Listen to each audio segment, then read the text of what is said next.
Well, some confusion now for the Centers for Disease Control about how COVID-19 is spread.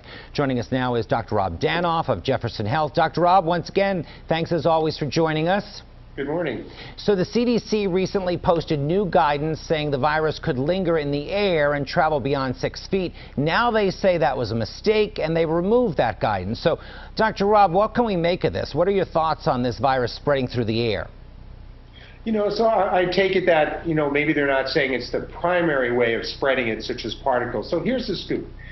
When we talk, cough, sneeze, we give off particles, right? And think of it as a glob, right? Mucus. Some of these are called droplets. They go to the ground. But some of them just float in the air. They're called aerosols. They dehydrate and they float. And we know that they can remain in the air for about 3 hours. So here's the question, CDC. Are those really fine aerosols infectious to us? Is there enough virus in there? Now, this is what they do know. Enclosed, indoor, crowded spaces where people are not wearing face coverings, yes, that can be infectious for sure. But so the CDC message, I think hopefully they're just trying to clarify what they're saying is we know that not wearing facial coverings, we know that being within 6 feet, and we know that being in closed indoor spaces with strangers, this can spread to other people.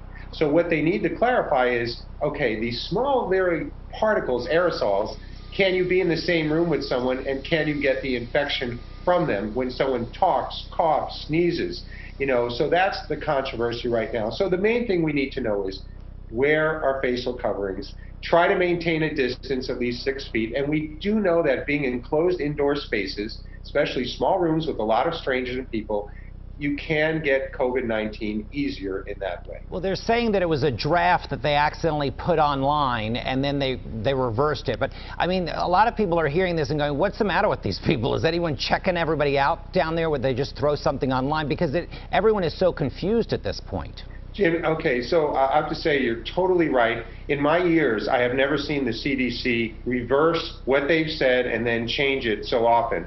So the question is, in our community, who's kind of running the show, and so is it the scientists or the Health and Human Services non-scientists kind of changing the message?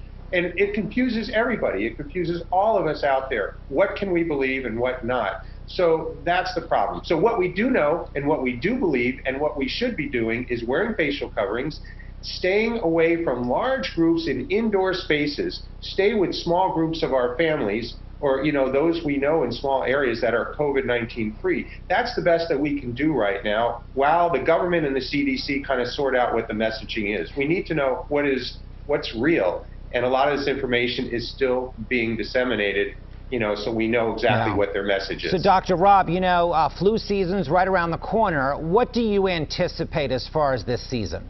Here's the good news. All right, in the Southern Hemisphere where they have the flu season first, they had less cases of flu because people were taking precautions against COVID-19. So if we wear these facial coverings that's at least 2 layers thick, right, and if we practice social distancing and proper hand washing and stay away from large groups, it's going to decrease the spread of the flu. We've already seen it in the Southern Hemisphere. And when you get the flu shot, this is going to help maximize our protection against the flu. So in a sense, using our precautions against COVID-19 will help decrease our risk of getting the flu. So, Dr. Rob, Halloween's just around the corner. What are your thoughts on kids trick-or-treating this year? Is there a safe way to do it? It's interesting you said this. So the CDC just last night put out guidance for low risk, intermediate risk, and high risk. So low risk are have trick-or-treat parties at your home with your immediate family. Watch a Halloween movie, do a scavenger hunt in your backyard.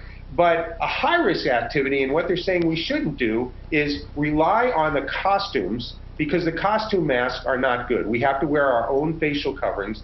Do not go trick-or-treating door to door, because there's no way that we can ensure social distancing.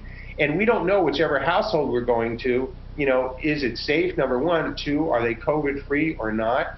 So they're saying trick-or-treating in the traditional sense, not something that we want to do. Have our own little small Halloween parties, have a Halloween costume parade where people are walking at least 6 feet apart, in small groups. So those are the activities. But I'm sorry for this year, Jim. I know you love the trick-or-treat. I do.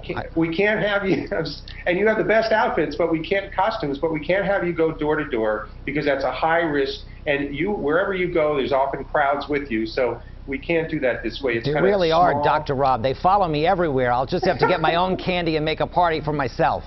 Yes, and when you wear your Halloween costume, Jim, you still need to wear your facial covering or that mask underneath whatever costume you tend to wear. Good advice as always, my friend. Thank you so much. Continue to remain safe and healthy.